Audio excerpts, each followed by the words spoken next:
حسین شہید کربلا، امام عالی مقام سبت رسول، بہت ہی پیارا و خوبصورت بیان رضی اللہ تعالیٰ عنہ وارضاہ عنا، جب مدینہ طیبہ میں تھے اور آپ کو یزید نے بیعت کے لیے اصرار کیا، بیان چھوڑ کر نہ جائیں، اور جانتے ہیں تازہ ہو جائے گا انشاءاللہ۔ مدینہ کا گورنر ولید بن عقبہ امام حسین کو اپنے گھر میں بلایا، رات کے وقت کہا کہ آپ یزید کی بیعت کر لیں، سب ٹھیک ہو جائے گا۔ آپ نے ایک تاریخی جملہ فرمایا تھا، آج وہ سب مسلمانوں کو یاد ہونی چاہیے۔ جی بالکل بالکل۔ امام حسین نے یہ نہیں کہا میں حسین رسول اللہ کا نواسا یزید کی بیعت کروں گا فاسق و فاجر کی، یہ نہیں کہا آپ نے۔ جی جی جی، توجہ چاہتا ہوں، آپ نے یہ نہیں فرمایا، بلکہ یہ فرمایا مجھ جیسا اس جیسے کی بیعت کیسے کر سکتا ہے۔ بے شک بے شک، سبحان یہ قیامت تک آنے والوں کے لیے میسج ہے، حسین جیسا کبھی بھی یزید جیسے کی بیعت نہیں کر سکتا، بے شک بے شک، اور نہ ہی ویسوں کی طاقت کو وہ مان سکتا ہے۔ جی جی، حق ہے۔ اور الحمدللہ ہماری ماؤں نے بچپن سے ہمیں حسین کو ہی سنایا ہے، یزید کو نہیں۔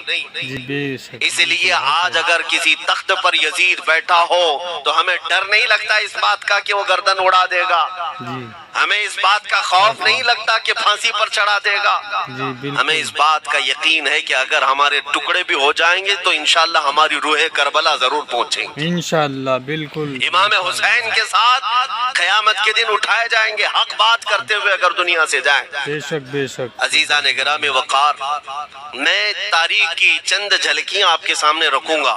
جی ارشاد فرمائیں۔ مجھے حکم بھی ہوا ہے، بہت جلدی وقت ختم ہو جائے گا، سمیٹنا ہے۔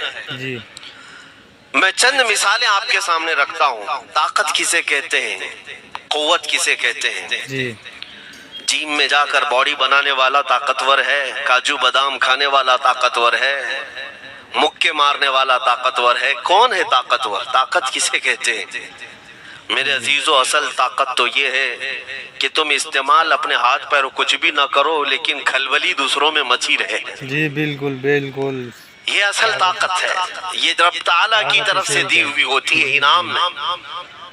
ورنہ آپ سوچ سکتے ہیں کہ حسین اعظم کے ساتھ جو لوگ آئے تھے وہ کل قافلہ کتنا تھا؟ الگ الگ روایتیں، امام حسین کے ساتھ 135 لوگ تھے، بعض روایات میں ہے 96 تھے، 96 لوگ تھے، بعض روایت میں 82 تھے۔ جی شہید ہونے والوں کی تعداد 72 ہے۔ 72 ہے۔ لیکن اس بات پر اکثر علماء محدثین کا خیال ہے کہ 82 لوگ تھے، 82 لوگ تھے۔ جی 82 کے مقابل میں کتنے لوگوں کو آنا چاہیے راستہ روکنے کے لیے؟ اگر کسی عام آدمی سے بھی پوچھے تو ڈبل کر دو، ٹرپل کر دو، 4 گنا زیادہ کر دو۔ جی جی، نہیں، 82 کو روکنے کے لیے پہلے 1000 لوگ آئے، پھر وہ 1000 کے بعد 4000 پلس آئے، 5000 لوگ صرف 82 لوگوں کو روکنے کے لیے آئے راستہ۔ پھر یہ لوگ 4 دن تک راستہ روکتے ہی رہے، 5000 لوگ مل کر۔ 10ویں محرم ہونے سے پہلے پھر تقریباً 16000 لوگ آئے، اللہ، یعنی تقریباً پورے ٹوٹل ملا کر 22000 کے قریب، 21000 سمتنگ کچھ، 22000 کی فوج مانے رکھتی ہے کس کو روکنے کے لیے؟ 82 لوگوں کو۔ 82 لوگوں کو روکنا۔ اسی سے سمجھ میں آتا ہے اصل طاقت کسے کہتے ہیں۔ کسے کہتے ہیں؟ بالکل طاقت اسی کو کہتے ہیں کہ ادھر 3 دن کے بھوکے اور پیاسے ہیں، ان کے خیموں میں ساز و سامان بھی نہیں، جنگ کے اسباب بھی نہیں، اور وہ جنگ کی نیت سے بھی نہیں گئے۔ جی جی، اس کے باوجود 22000 کے سینوں میں جو کھلبلی مچی ہے، دنیا اسی کو سمجھ نہیں پا رہی ہے۔ اگر دنیا یہ سمجھتی ہے کوانٹیٹی کا نام طاقت ہے تو ہم اس کو رد کرتے نہیں، کوالٹی کا نام طاقت ہے۔ کوالٹی کا نام طاقت ہے، جی بالکل۔ ایمان یہ اصل طاقت ہے۔ جی جی، اور ایک تاریخی بات میں آپ کے سامنے رکھتا ہوں، امام حسین کا راستہ روکنے کے لیے سب سے پہلے یزید کی فوج سے جو شخص آیا تھا اس کو حر بن یزید کہتے ہیں۔ جی حر بن یزید الریاعی، 1000 کا لشکر لے کر کے یہ امام حسین کا راستہ روکنے آئے۔ جی 2 دن تک ادھر ادھر گھماتے رہا، اور جب نمازیں ہوتی رہی امام حسین مصلی امامت پر ہیں اور یہ یزیدی اقتدا بھی کر رہے ہیں۔ جی ہر بالکل جماعت امام حسین کے پیچھے ہو رہی ہے، جی جی لیکن میں آپ کو بتاتا ہوں 10ویں محرم سے پہلے امام حسین نے خطبہ دیا جی اور یزیدیوں سے کہا کیا تم میری حیثیت کو نہیں جانتے؟ میں فاطمہ زہرا کا بیٹا ہوں، حیدر کرار کا نور نظر ہوں، رسول اللہ کا نواسا ہوں، بے شک میری نسبتیں کیا تمہیں نہیں معلوم؟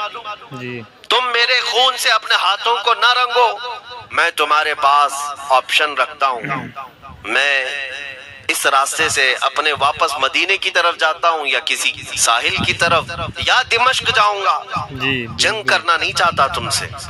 جی یہ تین آپشن جب امام حسین نے رکھا تو یزیدیوں نے ایک کو بھی قبول نہیں کیا، وہ جنگ کرنا ہی چاہتے تھے، امام حسین کے خون کے ساتھ کھیلنا ہی چاہتے تھے۔ لیکن جو حر بن یزید ہے، توجہ چاہتا ہوں، جو خود امام حسین کا راستہ روکنے کے لیے آیا، اس کے دل میں یہ بات آئی اور اس نے آ کر کے 10ویں محرم کو یزیدیوں سے کہا میاں مان لو حسین کی بات، تین میں سے کوئی ایک بات مان لو، ہم جنگ نہیں کرنا چاہتے، وہ رسول اللہ کے بیٹے ہی تو ہیں۔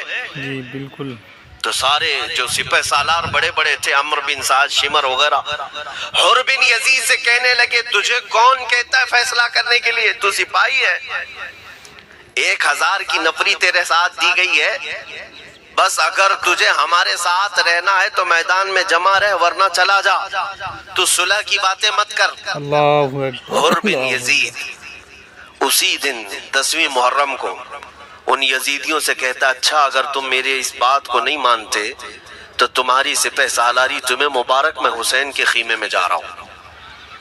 جو یزید کی طرف سے آیا تھا وہ کدھر چلا گیا؟ مولا حسین کے خیمے میں۔ کب؟ صرف 10ویں محرم، ایک روایت میں 9ویں محرم کو، ایک دن پہلے جی امام حسین کے خیمے میں آیا، دست بوسی کی، معافی مانگی، اور امام حسین نے کہا اب تم جا سکتے ہو اپنے گھر۔ حر بن یزید نے کہا میں اس وقت تک اب آپ کا ساتھ نہیں چھوڑوں گا جب تک میرے جسم میں آخری سانس باقی رہے، اللہ اکبر اللہ میں آپ کے ساتھ رہوں گا۔ یا اللہ اب امام حسین کی وفاداری میں آنے والا کون تھا؟ اس لیے میں آپ کو ایک چیز دے جاتا ہوں میرے عزیزوں، اللہ عز و جل کی قدرت کے فیصلے ہیں، وہ جب چاہتا ہے کہیں سے بھی کسی کو ہدایت عطا فرماتا ہے۔ جی بالکل وہ بالکل باطل قوتوں کے موجود پلنے والا بچہ بھی کبھی رب تبارک و تعالی ہدایت دیتا ہے، اسے عالم بناتا ہے، جی اور کبھی کعبے کی چھاؤں میں پلنے والے کو مولا ابو جہل بھی بناتا ہے، جی گمراہ کر دیتا ہے۔ بے شک بالکل حر بن یزید مولا حسین کے پاس آ گئے، جو بات مجھے کہنی ہے اس کے لیے مجھے اتنا واقعہ بیان کرنا پڑا ہے۔ میں اصل پوائنٹ کی طرف آتا ہوں، کیوں میں یہ بیان کر رہا ہوں۔ جب 10ویں محرم کو جنگ شروع ہوئی، عمرو بن سعد نے تیر چلایا تو جانتے ہیں خیمہ حسین کی طرف سے سب سے پہلے میدان میں اترنے والا یہی حر بن یزید ہی، یہی اترے سبحان اللہ، اپنے گھوڑے پر سوار ہو کر انہی یزیدیوں سے لڑنے کے لیے جن کی فوج میں یہ آئے تھے، جی جی بالکل ان کے مقابل میں لڑنے کے لیے گئے۔ جی اور جب لڑنے کی ابتدا ہوئی صبح سے دوپہر کے قریب تک وہ لڑتے رہے، زوال تک۔ اب جو بات کہنا ہے توجہ سے سنو، جی ارشاد فرمائیں۔ حر بن یزید نے صبح سے لڑائی کی، بہتوں نے وہاں پر میدان جنگ میں مقابلہ آرائیاں کی ہیں، لیکن حر بن یزید کی جو لڑائی ہے وہ تاریخ میں لکھی ہوئی۔ آج انہوں نے یزیدیوں کے ساتھ جو جنگ کیا، کئی گھنٹے جنگ کرنے کے بعد جانتے ہیں تنہا حر بن یزید نے 120 یزیدیوں کو قتل کیا، سبحان اللہ، 120 کی تعداد، ایک گھوڑ سوار ایک ہی ہے، 120 کو مار گرایا۔ اس کے بعد جام شہادت نوش کیا۔ میں تاریخ پڑھ رہا تھا، وہیں پر ہم نے کتاب کو روک دی۔ بہت سارے لوگ کربلا کے واقعات میں امام حسین کے خاندان کے بچوں کے شہادت تو بیان کرتے ہیں، ان کے جسم کٹ گئے، ان کے اوپر گھوڑے دوڑائے گئے، لیکن تم یہ نہیں جانتے کہ حسینی شہزادوں نے باطل قوتوں کے کیسے چھکے چھڑائے تھے۔ جی بالکل ایک ایک جوان نے مقابل میں آنے والوں کو ان کی اوقات کیسے یاد دلائی تھی۔ اب سنو، حر بن یزید 120 کو مار گرا سکتے ہیں، وہ بھی ایک دن پہلے خیمہ حسین میں آنے والا، جی بالکل بالکل، ایک دن پہلے خیمہ حسین میں آنے والا. بات سمجھ میں آ رہی ہے ابھی؟ جی جی جی، جو ایک دن پہلے خیمہ حسین میں آ جائے اس کی طاقت کا حال یہ ہے، جو پیدائشی حسینی ہو اس کی طاقت کا حال کیا ہو. بے شک، سبحان اللہ سبحان اللہ، بے شک. میرے عزیزوں، بہت اچھا، طاقت کسے کہتے ہیں یہ سمجھو. یہ اور بات ہے کہ لوگوں کو اپنی ہی اوقات معلوم نہیں، اپنی حیثیت معلوم نہیں ہے. ہمارے چینل کو سبسکرائب ہوتا کیا ہے میں آپ کو بتاؤں. ویڈیو کو لائک علامہ عبد المصطفیٰ اعظمی صاحب نے ایک بڑی پیاری بات لکھی ہے. شیئر کریں، ماشاءاللہ. وہ گجرات کے حالات بہت اچھی طرح سے جانتے تھے. جی جی، آپ نے ایک بہت اچھی بات لکھی جو ہمارے تمام چیزوں سے یا آج کے زمانے میں یہ چیز میچ ہوتی ہے. ایک تاجر تجارت کرنے کے لیے نکلا، اس کے پاس کچھ قیمتی ہیرے تھے اور وہ ہیروں کی تجارت کرتا تھا اور ایک چور اس کے پیچھے پڑ گیا اور وہ چور روزانہ وہ چوری کرنے کے چکر میں رہتا تھا کہ جب رات کو یہ تاجر. ماشاءاللہ سبحان اللہ، بہت ہی پیارا خوبصورت بیان تھا. ملتے ہیں انشاءاللہ اگلے پارٹ میں.